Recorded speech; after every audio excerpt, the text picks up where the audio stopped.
So in discussing contractions, we had left off talking about the toco that we put externally on a woman's stomach, on her fundus, the upper portion of her uterus, is going to give us information about the duration of contractions as well as the frequency.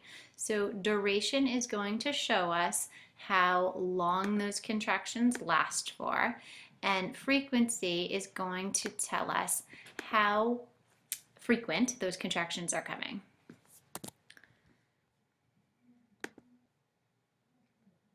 So in talking about contractions, the toco that we put on a woman's fundus, the upper portion of her uterus, is going to tell us two things. It's going to give us the duration and the frequency. So duration is how long from the beginning of one contraction to its end, so from the beginning to the end, and frequency meaning starting at the beginning of one contraction, how many minutes away is the start of the next contraction.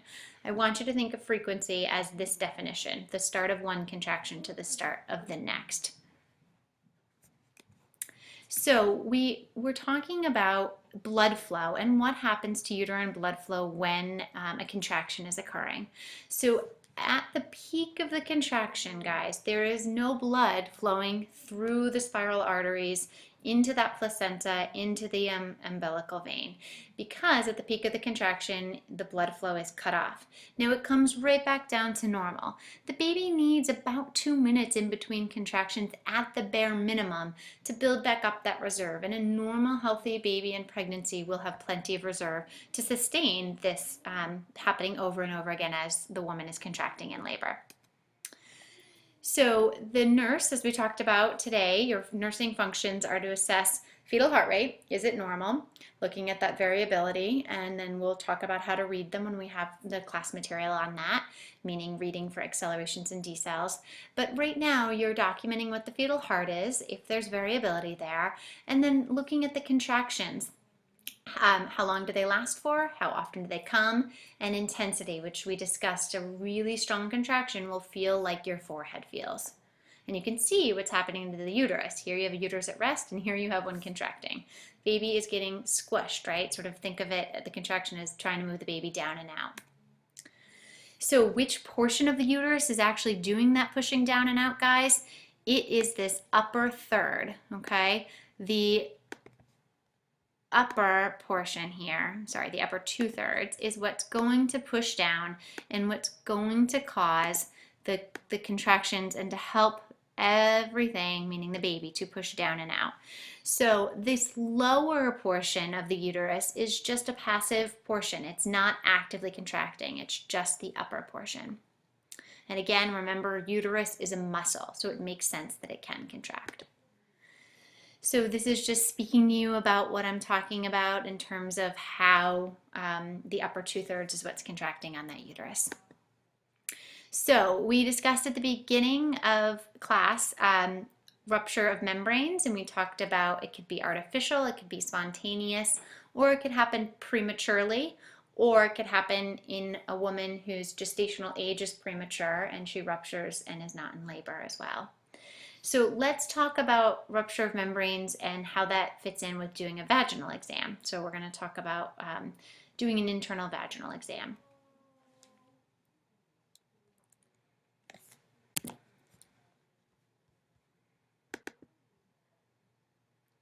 So in thinking about contractions, I want to talk about the duration and frequency of contractions. So to determine the duration of contractions, we're going to count how many seconds occur between the start of one contraction and the end of that same contraction. So in this time block, the contraction is lasting for a minute or 60 seconds.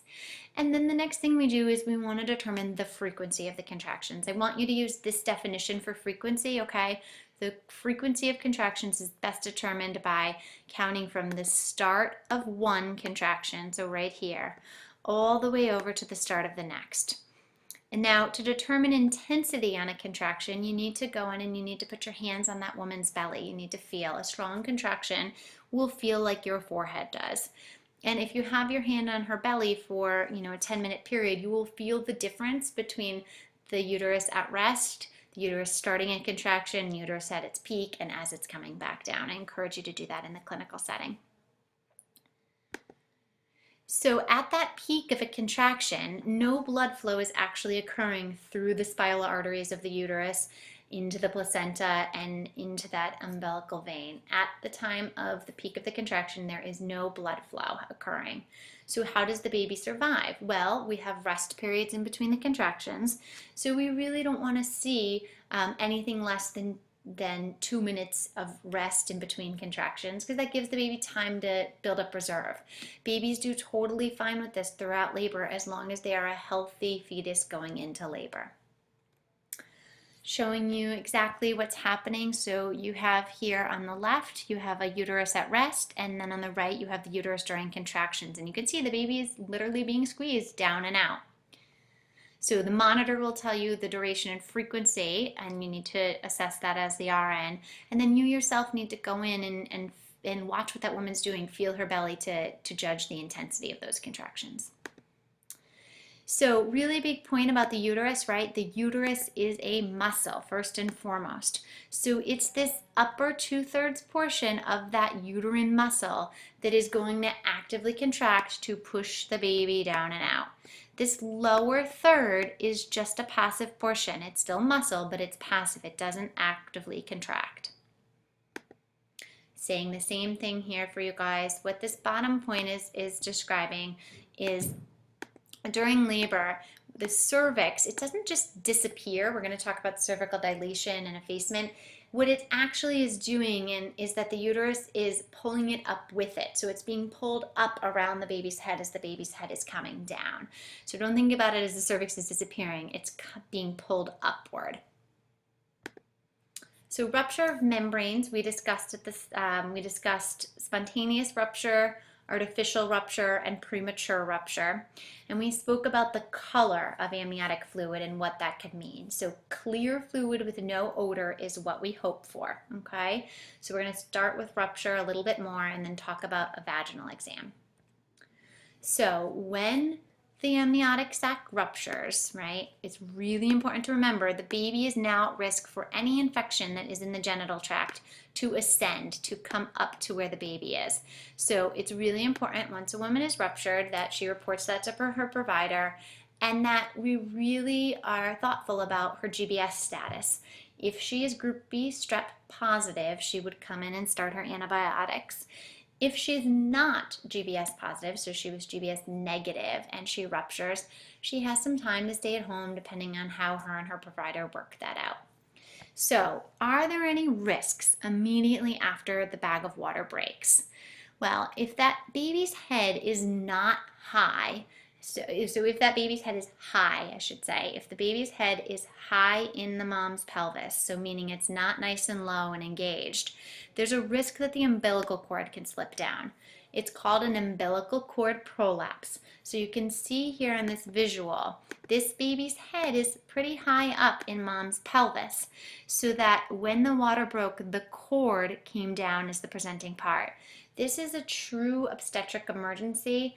And the number one thing that we would do as an RN if we had this, if we were doing a vaginal exam and felt the cord, is to immediately insert our hands and to push the baby's head up off the cord. This requires an immediate cesarean section. The baby is putting pressure on the cord and it cannot do that and survive. So we need to push the head up and relieve that compression and get that woman down for a C-section. We will discuss cord prolapse at length when we talk about obstetric complications. But just know, when somebody's water breaks or when a provider, midwife or OB, breaks your patient's water, the nurse will be very closely monitoring the fetal heart rate because of this potential complication. So when you as the RN or when the provider is doing a vaginal exam to assess for cervical dilation and change, which is the sign of true labor, there's 3 numbers that provider is going to throw out there. Those 3 numbers mean something. The first number that gets spoken is dilation.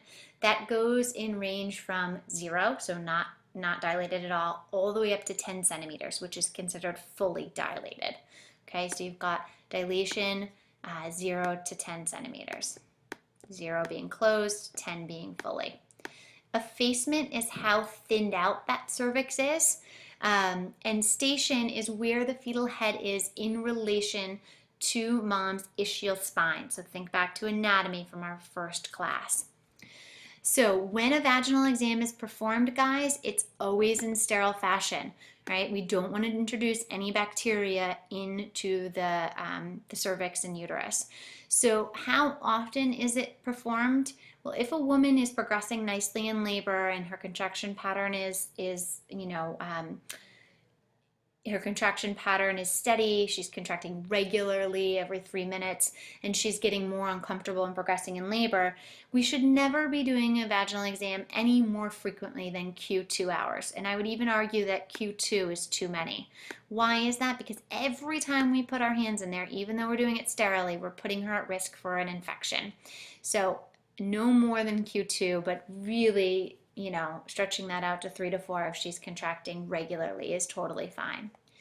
So this just drives home the point about true and false labor. The bottom line is that we have to see some change in her cervix, either dilation or effacement, to say that she is truly in labor, in true labor.